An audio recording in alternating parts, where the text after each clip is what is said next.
Hello everybody, this is Asma, and today I'm going to discuss about marriage, children, relationships, and how they have changed in the last 50 years. The 50 years of my life, the ups and downs that I have seen, starting from the culture we had in the village to what we had in the town while I was growing up, and the culture shock and the difference in the culture that I experienced when I came to the UK. And this is all around the number of children people have, to the marriages, to the relationships, friendships, love, romance, etc.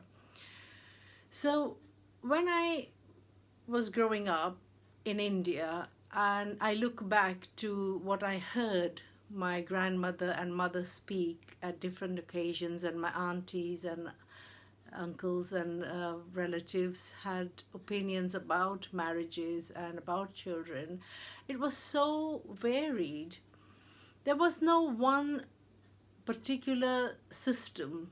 Like my grandmother, my mother's mother, had 10 children, and hers was an arranged marriage within the village, and it was a socially acceptable marriage between two families, and the elders decided the marriage. They chose the girl and the boy who are more suitable for each other, and the parents made that decision, or sometimes the grandparents made the decision. My mother's mother had 5 daughters and 5 sons, and I had the pleasure of seeing all of them and their children. My mother's older sister again had 10 children, and my father's mother had 7 children. She had 6 boys and 1 girl, and the system of marriage was all arranged marriage, but people knew each other, people knew the families, and there wasn't a concept of love and romance in those days. As I was growing up, the first Hindi film that I saw and that I remember was Bobby, and that was at age 5. And when I reflect on it, it was the beginning of romantic films, that people were accepting uh, romanticism as a part of choosing their life partner. And all the way through all the films we saw in India, they ended in a marriage. So they may have had some ups and downs and some cries and tears and things like that, and then in the end it ended in a marriage. Now if I say today's marriage, more than 50% end in divorce. And so I will be reflecting back on how systems have changed. And back then in India, my cousin, when she was getting married, when she was engaged at age 16 or 17, and she got married about 6 years later, and throughout the 6 years, all I saw her do was collect her dowry. She was collecting her clothes and the different items that she would be taking to her in-laws in her husband's house. They were all for herself, and it was customary. It was an arranged engagement, and that led to a marriage 5 or 6 years later. So engagements used to remain that long, and yet they were not allowed to meet. Being in the same village, the girls stopped going out after the education, about 8th 10th standard education, and then they stayed at home, and they never went out of the house alone. They were always accompanied, they were always chaperoned. So the life was very different over there. And even my cousin's time, it was not customary to ask consent, although the consent was asked indirectly or very privately, and it was shown as if the marriage is arranged by the parents and by the uncles and aunties and relatives, the whole tribe. So that was a very different culture back in the village. In those days, when I was a teenager and up to my age 20, there were not many love marriages. There was an occasional love marriage, and that wasn't the norm. It wasn't highly looked upon. It wasn't something that they would encourage, and divorces were definitely frowned upon. That wasn't the in thing. You would find one in a few thousand marriages that ended in a divorce. and that was a bad thing. The whole families would stop talking to each other. It was something very bad. It was the worst of the permissible thing, and so people didn't really go down that road. They tried to maintain the marriage, and the foundation of marriage was different. Nowadays, because more than half the marriages end in divorce, the equations and the dynamics are totally different. There was a phase where people would only marry for love, and some of them marry for other things such as social status or economics or compatibility, which is now growing again, the concept of compatibility rather than romantic marriage. People are now checking out the compatibility in terms of being able to make a life together rather than just fall in love and all the hormones. And it's come to light that those romantic relationships, the feelings they have in the beginning, is a nature's way of tricking them into a baby. But the culture was not to just have a baby straight away. The culture was to have romance and then get the approval from the family and then get married and then have the baby. So if that process took longer than 1 year or 2 years, and nature knows that baby's not coming, the feelings change. That's how nature does. Feelings change, and then people feel, oh, am I really in love with this person? Do I really want to marry this person? And they feel that they're out of love. So a lot of relationship break down even before they reach the stage of marriage or engagement, because they rely on the feelings alone. And feelings alone were not the basis of marriage in my grandmother's days and the days before that. And now this generation, my children's generation, they just don't rely on feelings alone. They check out the compatibility. So there are two different ways of looking at choosing a life partner. Again, number of children. When you talk about number of children,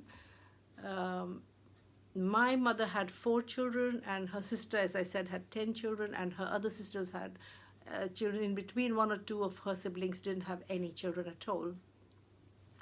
And I have 4 children.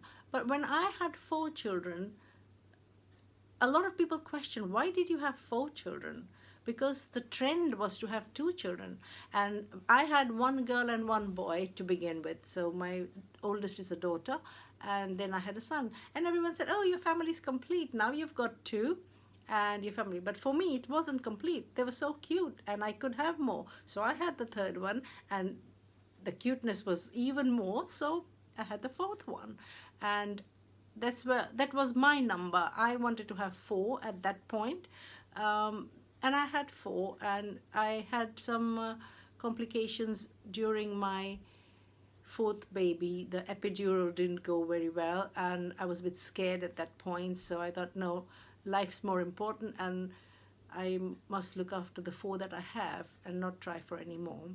And that worked out well for me. That was the right number for me. But not many people thought about it like that. Not many people thought about or planned to have 4 children when I was having 4 children. But I made my research about it. I personally had no maternal instinct right up to age 25. I had no idea. Just as I had no idea about what career to take, I had no idea if I wanted children or how many. I didn't think about it. But after 25, when I started to earn money and when I started to work, and I'm going to work like this till I retire. And why do I work? For what? How much can one person eat? How much can one person spend? What is this for? We're working so hard. I have worked so hard as a student to get where I am, and coming to England, it was a lot of hard decisions. And then working, it was hard work. Pharmacy college itself was hard. And I said, I'm working so hard. What do we do? What is it for? And I then started thinking, yes, children. You can have children and you can pass it on to them, and that is the way humanity goes on. So only after age 25, I started thinking that I should have children. I shouldn't miss that boat. and I first thought I'll have two. So that was my number at the time, like everyone else. I thought, okay, if I have two, that'll be good, rather than not having any. And that was the basis of me getting married as well, to have kids. That was one big reason. So I had gone past the romantics of marriage. It was more the practicalities of marriage and getting married to a person that I would find compatible. And by that time, I thought pharmacists and engineers are quite compatible. A lot of people I know, engineers marrying pharmacists, and you bring two different sets of qualities on the table. And then I met my husband, who is a software engineer, and it was a kind of an assisted marriage, but we did work out it on paper that it wasn't just a total romance and feelings. It was working out the compatibilities and what qualities we bring on the table, and also in consent with the family and in agreement and with the family with us. My parents, his brothers, sisters, and my family as a whole. And then I made more research about number of children. So I started asking the married people at work who had children and who were even at retirement age, who had 2 or 3 children. And I asked them, what is the right number of children for you? And they said they could only have two. And I said, why did you have two, and why did you not have any more or any less? And they said, oh, I wanted to have more, but my husband didn't want any. So we just stopped at two. I wish I had a third one. And then some of them said, oh, I wish I had more children, but my husband said we only want two. So this was the opinion of women. There are many husbands who also want more children, and they want more children from multiple women. They don't want just from one wife, and they have two from this wife and 3 from the other wife, and they do have 4 or 5 children. So I started thinking, okay, let me have 3 or 4, then I don't have this regret that, oh, I wish I had one more. While I can have kids, let me have 2 or 3 more, or at least 2 more. So I had already made the decision when I met my husband that I would have 4 children. So by the age 25 to age 29, 30, when I had met my husband, I said to him, when we were discussing, about children, how many children? I said, I think I'll go for 4 children. And he was fine with it. Muslim men are usually fine with it. And I had full support from him. And when it comes to it, sometimes you have to just close your eyes and have them. If you want them, you just go ahead and have them. You don't think about the economics. And as long as you have got people to look after the children, that is the most important thing. They bring their own destiny. They bring their own money with them. As long as you've got your own physical, mental capacity, and you've got a surrounding that will be supportive to the children if you have to go to work, that is more important in the safety and bringing up of the children rather than money, because they bring their own destiny with them, and they somehow add to the destiny of the parents. So with each child, I think me and my husband got promotions, and we got more money coming to the family with each child.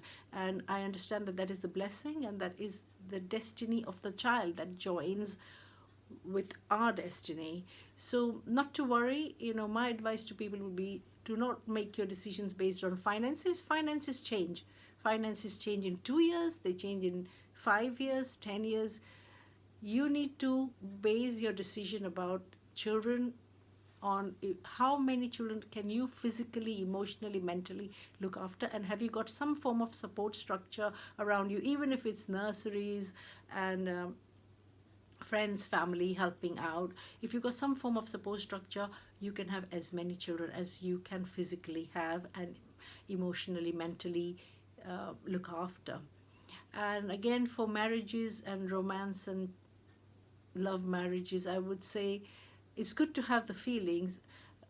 Not many people have the soulmate kind of feelings, but if you are going to go ahead with marriage, then do check out on paper at least the compatibility and have a few conversations, even if it's a kind of assisted or arranged marriage, because you couldn't find sometimes people are taking the help of websites. That is again an assisted kind of help in the relationship.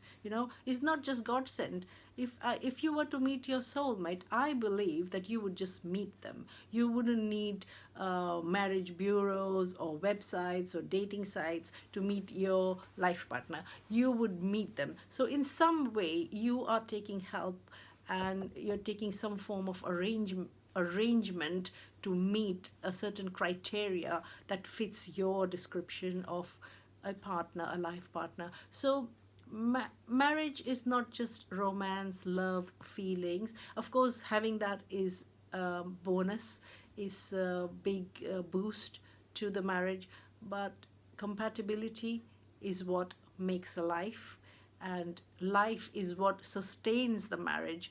So you are not on the other side of the 50% who end up in divorce, but you are on the lower side of the 50% of where marriages are successful. And that is for your own happiness and happiness for your children and the satisfaction of your family life, that you make the right decisions. Thank you for listening. Have a nice day. Bye.